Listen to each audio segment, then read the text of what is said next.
가끔 우리는 그런 생각을 하죠. 나는 잘 살고 있는 것일까? 나는 잘 살아왔을까? 인생을 잘 살았다는 기준은 무엇일까요? 어떤 삶은 존경을 받지만 어떤 삶은 참 비참하게 끝나는 그런 삶도 있을 수 있습니다. 그래서 얼마나 오래 사느냐가 문제가 아니라 어떻게 사느냐 하는 것이 더 중요한 것 같아요. 그래서 오늘은 나의 삶을 한번 되짚어 보았습니다. 후회되는 점은 무엇이고 다시 20대로 돌아간다면 어떻게 나의 삶을 이끌어 왔을까? 20대로 다시 돌아갈 수는 없어요. 하지만 생각을 한번 해보는 시간을 가졌습니다. 나는 어떻게 살아왔을까? 내 삶은 만족스러웠을까? 아니면 아쉬움이 남는 그런 점들이 있었을까? 젊은 시절에는 지금 이와 같은 60대의 노후가 실제로 올 것이라고 실감하지 못했어요. 20대에는 40대가 올 것이라는 것을 정말 상상 안 했고 40대에는 60대가 올 것이라는 것을 실감하지 못했습니다. 그런데 시간이 지나서 60대가 되어보니 그 시간이 실제로 온다는 것을 알게 되었습니다. 지금 20대이신 분들 60대가 실제로 옵니다. 이런 깨달음을 바탕으로 만약 내가 20대로 돌아간다면 나의 삶의 그런 습관이나 패턴을 어떻게 만들어가고 싶은가? 지금은 할 수 없지만 이제부터 저는 오늘부터 시작하는 그런 마음으로 만약에 20대로 돌아간다면 이런 것이 참 하고 싶다. 이렇게 살았으면 참 더 좋았겠다 하는 생각을 해보게 됩니다.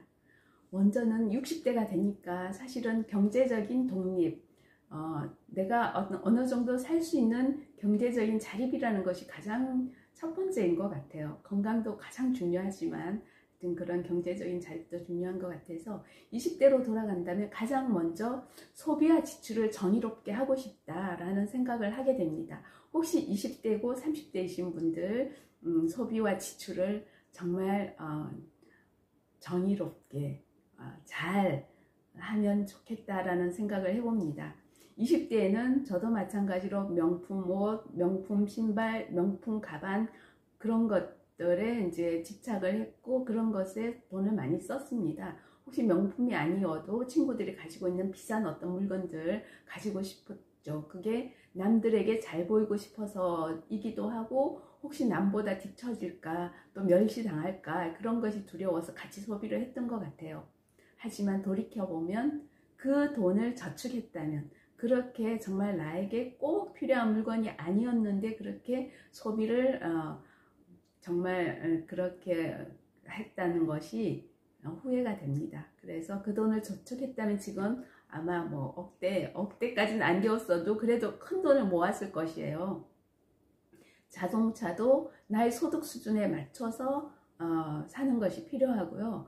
괜히 남들이 큰 차 사니까 더 좋은 차 이런 것이 필요하지 않고 꼭 나에게 맞는 정말 나의 생활을 편리하게 해줄 수 있는 거라면 할 수 있지만 남을 생각해서 할 필요 절대 없다. 남이 나의 인생을 살아주지 않는다라는 거 정말 뼈저리게 느끼고 있습니다. 그래서 정의로운 소비를 하지 않을까. 만약에 한번 살아봤으니까 다시 산다면 그렇다면 정의로운 소비에 뒤따르는 것은 정의로운 저축이겠죠. 돈을 또 저축, 투기성이 아닌 올바른 방법으로 돈을 노후를 위해서 모을 것 같아요.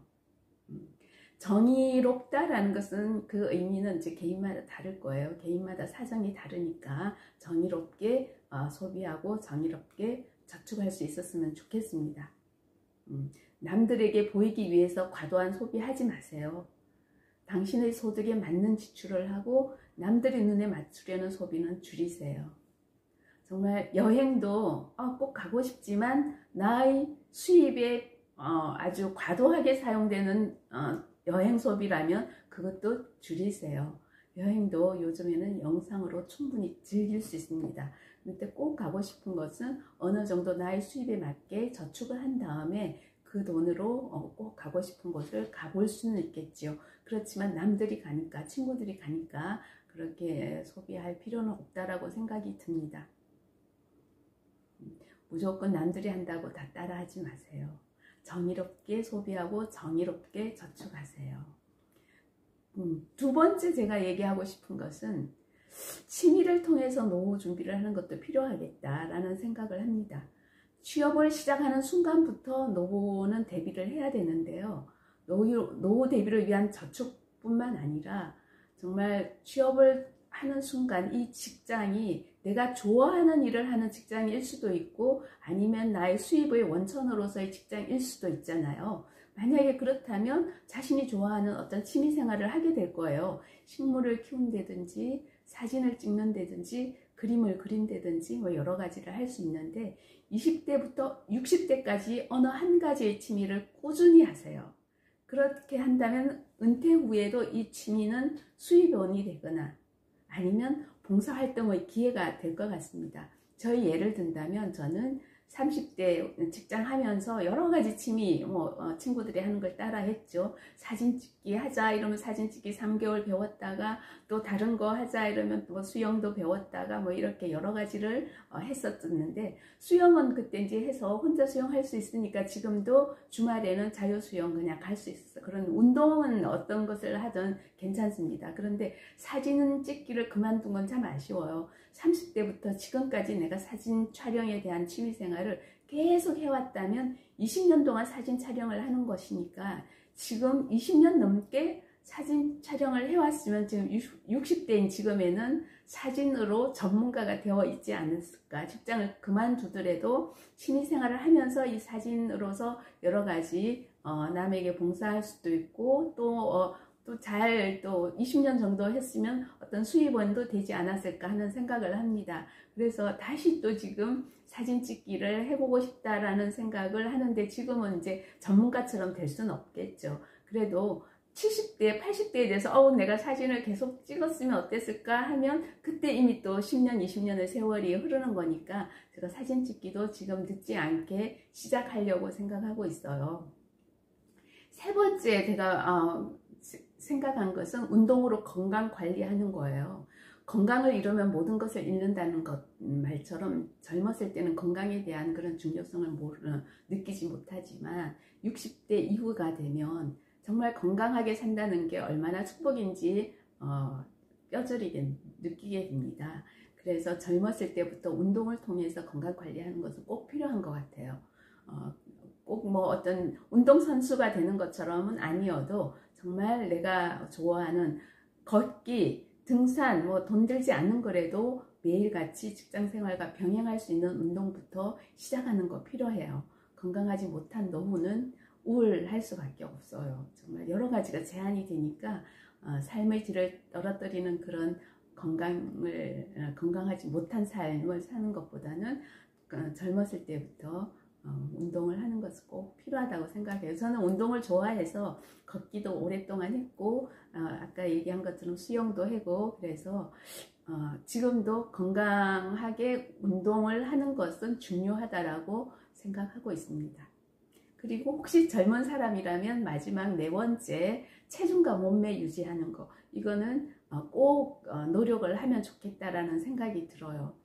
나는 뭐 체중이 너무 많이 나가서 살 빼기 어려운데 어떻게 노력하면 다 할 수 있습니다. 좋은 몸매를 유지하는 것은 단순한 외모의 문제가 아닙니다. 자신감을 좌우하는 중요한 요소가 되는 거예요. 체중이 지나치게 늘거나 또 지나치게 줄거나 이러면 자신감과 의욕이 떨어질 수밖에 없어요. 하지만 적절한 체중을 유지하면서 연애를 한다든지 취업을 한다든지 하는 것에 있어서 모든 면에서 자신감을 주고 또 긍정적인 에너지를 줍니다. 마지막으로 말씀드리고 싶은 것은 하루하루를 의미 있게 살자 하는 건데요. 오늘은 나의 인생에서 가장 젊은 날이에요. 만약 지금까지의 삶이 무의미한 하루의 어떤 반복이었다 하면 지금부터라도 의미 있는 하루를 만드는 것 참 좋을 것 같아요. 20대, 50대, 60대 누구에게나 오늘이 가장 젊은 날입니다. 그래서 최선의 삶이 아니었다고 생각되면 오늘부터라도 최선을 다해서 살아보자 하는 생각을 하게 됩니다. 나는 잘 살아왔을까라는 질문에 대한 대답은 결국은 내 자신이 만들어가야 하는 겁니다. 후회가 있다면 지금에도 더 나은 선택을 통해서 바꿔나갈 수 있다라는 생각을 합니다. 소비, 건강, 취미, 몸매, 그리고 하루하루를 살아가는 태도까지 모든 것이 나의 삶을 잘 살아가는 데 중요한 요소가 되는 거예요. 오늘의